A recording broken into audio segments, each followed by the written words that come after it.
স্বাগত জানাচ্ছি সকল দর্শকবৃন্দদের। শুধু তোমারই জন্য সিরিয়ালটি অত্যন্ত জনপ্রিয় হয়ে উঠেছে। এখন তো আরো নতুন নতুন প্রোমো দিয়ে ভরিয়ে দিচ্ছে। শুধু তোমারই জন্য ধারাবাহিক আবারও একটি নতুন প্রোমো নিয়ে চলে আসলাম। তবে তার আগে আমার চ্যানেলে যারা নতুন, সাবস্ক্রাইব করে অবশ্যই আমাদের পাশে থাকবেন। ১ ঘন্টার বিশেষ ২ দিন স্নান যাত্রার পর্ব নিয়ে চলে এসেছি। নতুন প্রোমোতে আমরা দেখতে পাচ্ছি রাহি তাড়াতাড়ি করে ছুটে ছুটে আসছে এবং বলছে, আমি রাহুলকে কথা দিয়েছি স্নানযাত্রা পুজোর আগেই আমি বাড়িতে ঢুকে যাব।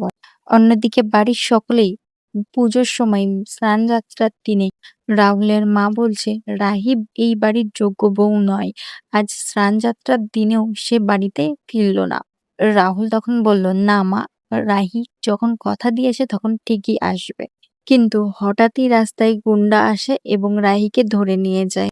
অন্যদিকে রাহিকে বাঁচাতে রাহুল বাইক নিয়ে তেড়ে যায়। তো বন্ধুরা, রাহুল কি পারবে রাহিকে উদ্ধার করে ঠিক সময় বাড়ি ফিরিয়ে নিয়ে যেতে? অবশ্যই কমেন্টে তা জানিও।